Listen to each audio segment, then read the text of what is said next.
فرش التراب. ایک انسان جو دین پر چلنا چاہتا ہے، آپ نے کبھی غور کیا کہ اس کے راستے کی رکاوٹیں کیا؟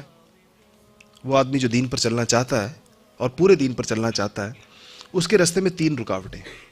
ہر انسان کے راستے میں 3 رکاوٹیں. پہلی رکاوٹ نفس کی رکاوٹ ہے. انسان کا نفس اس کو دین پر نہیں چلنے دیتا، اور وہ انسان کے سامنے مختلف چیزوں کو اس کے لیے زیادہ مرغوب کر دیتا ہے بنسبت دین کے. فجر کی نماز، ٹھنڈی ہوا، گرم بستر. اب نفس نے فیصلہ کرنا ہے کہ ٹھنڈی ہوا کھانی ہے، ٹھنڈے پانی سے وضو کرنا ہے، اور اب اس نیند کو چھوڑ کے مسجد جانا ہے، یا گرم بستر جس کے اندر رضائی میں دبکا ہوا ہے یہ زیادہ بہتر ہے. تو ظاہر بات ہے اگر وہ نفس حاوی ہے تو وہ لیٹا رہے گا، اور اگر اس کی روحانیت حاوی ہے تو وہ اس کو نکال لے گی اور اس کو لے جائے گی اور بہت لمبا سفر بھی طے کرائے گی. ایسے ہی مختلف موقع، ہر موقع پر انسان کے سامنے یہ دونوں چیزیں آتی ہیں، اور نوجوانوں کے سامنے زیادہ آتی ہیں، اس لیے کہ ان کے ہاں بہرحال جس طرح انسان کا جسم جتنا قوی ہوتا ہے اس کی نفسانیت بھی اتنی قوی ہوتی ہے. جب انسان بوڑھا ہوتا چلا جاتا ہے تو نفس کا زور بھی بہرحال آہستہ آہستہ ٹوٹتا چلا جاتا ہے. دوسری چیز جو انسان کو روکتی ہے دین پر چلنے سے وہ شیطان ہے. حدیثوں میں بالکل واضح آتا ہے انہ یجری کمجری الدم، کہ وہ آپ کے جسم کے اندر ایسے گھومتا ہے جیسے خون گھومتا ہے آپ کے جسم میں، اور مختلف موقعوں پر وسوسے ڈالے گا، بہکائے گا، چیزوں کو مزین کر کے پیش کرے گا. شیطان کے بارے میں آتا ہے کہ وہ چیز دیکھیں آپ سے جھوٹ بلوائے گا تو یہ پہلے آپ کے دل سے جھوٹ کی قباحت کو کم کرے گا کہ آپ میں تو مصلحتاً بول رہا ہوں، میں تو یہ جھوٹ اس لیے بول رہا ہوں کہ اس کا فائدہ یہ ہے، اس سے کسی کو نقصان تھوڑی ہو رہا ہے.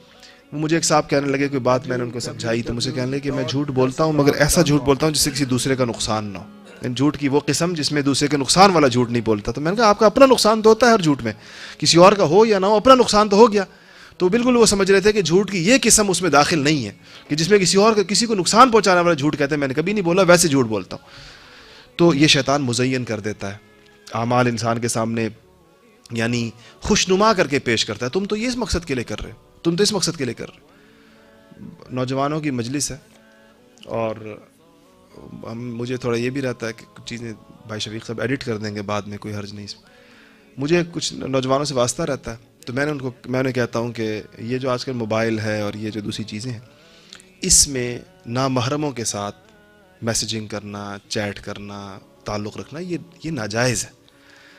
تو ایک ایسی نوجوان آتے ہیں میرے پاس تو میں نے اپنی باتیں بتاتے ہیں تو میں ان کو تو ان کا کہ نہیں میں اصل میں ان کی اصلاح کرتا ہوں. اصلاح کی نیت سے میں نے کچھ تعلقات رکھے ہوئے اور میں ان کو اچھی باتیں بتاتا ہوں اور میں ان کو دین کی باتیں بتاتا ہوں اور میں ان کو یہ کہتا ہوں اور میں وہ کہتا ہوں. تو میں ان کو روکتا رہا اور ان کو اس اصلاح کے، اس مصلح اور مرشد کے منصب سے کہ آپ جہاں پر اپنے آپ کو فائز سمجھ رہے ہیں، خیر اس کے جن نتائج اور جن مہلکات کی طرف اندیشہ تھا ان کو وہ پیش آئیں چیزیں بعد میں. اور بعد میں انہوں نے مجھ سے کہا کہ آپ نے بالکل صحیح کہا. تو میں نے کہا یہ مزین کرنے کی جو میں بات کر رہا ہوں، نوجوانوں کو بھی مختلف چیزیں، جو چیزیں دیکھیں شریعت کا مزاج سمجھ لینا چاہیے، پھر اپنی مصلحت کو، اپنی عقل کو، اپنے خیالات کو شریعت پر ترجیح نہیں دینی چاہیے. جن چیزوں سے اللہ اور اس کے رسول نے روکا ہے، مجھے اور آپ کو اگر اس میں خیر نظر آنا شروع ہو جائے تو سمجھ لیجئے کہ شیطان نے میرے سامنے مزین کر دیا، شیطان نے میرے سامنے ایک پردہ تان دیا ہے جس کے اندر اس چیز کی برائیاں چھپا دی ہیں اور اس کو مزین کر کے خوشنما کر کے میرے سامنے پیش کر دیا. یہ اس کا تجربہ بہت زیادہ ہوتا ہے اور اس کے لیے بہت عجیب عجیب باتیں دل سے سجھاتا ہے شیطان. دوسری رکاوٹ دین پر چلنے میں شیطان کی آتی ہے. اور تیسری رکاوٹ دین پر چلنے میں وہ لوگوں کی آتی ہے. جو ہماری سوسائٹی ہے، ہم کتنے کام ایسے ہیں جو لوگوں کی وجہ سے کرتے ہیں. شادی بیاہ کی ساری رسومات لوگوں کی وجہ سے ہوتی ہیں، غمی کی ساری رسومات لوگوں کی وجہ سے ہوتی ہیں، گھر کا اپنا ایک خاص سٹیٹس، ایک سٹینڈرڈ، ایک خاص معیار لوگوں کی وجہ سے ہوتا ہے. تو بہت ساری چیزیں ہمارے معاشرے میں ایسی ہیں جس کو ہم یہ کہتے ہیں کہ لوگ کیا کہیں گے، لوگ کیا کہیں گے، لوگ.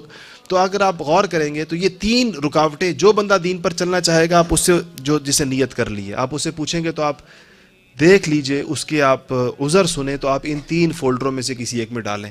یہی ہوں گے، یا نفس کی رکاوٹ ہوگی، جو انسان کی عادتیں ہیں، یہ نفسانی چیزیں ہیں، ساری عادتیں ہیں نا، انسان نے عادت ڈال لی ہے، یہ نفس کی عادت ہوتی ہے.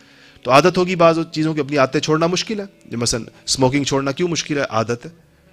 کوئی اور اس طرح کی بے شمار اللہ محفوظ رکھے بری عادتیں ہوتی ہیں، تو وہ عادت ہے، یہ نفسانیت ہے. وساوس کا آنا، چیزوں کو اس کے سامنے یہ شیطانیت ہوتی ہے جو شیطان اپنا کام کرتا ہے. اور لوگوں کا خیال آنا یہ بھی ایک بہت زیادہ آتا ہے کہ میں یہ کروں گا تو لوگ کیا کہیں گے. ہمیں نوجوان کہتے ہیں داڑھی رکھیں گے تو لوگ کیا کہیں گے, فلانا کہیں گے تو لوگ کیا کہیں گے. اس پر ان تینوں سے مقابلہ کرنے کے لیے مجاہدے کی ضرورت پیش آتی ہے. اور یہ مجاہدہ اللہ والے کرواتے ہیں, انسان کو یہ مشق کرواتے ہیں کہ جب آپ کو یہ آئیں گے مسائل, یہ نہیں کہ اس کے بغیر آپ دین پر چلیں گے, یہ آئیں گے, آپ نے اس کا مقابلہ کیسے کرنا ہے.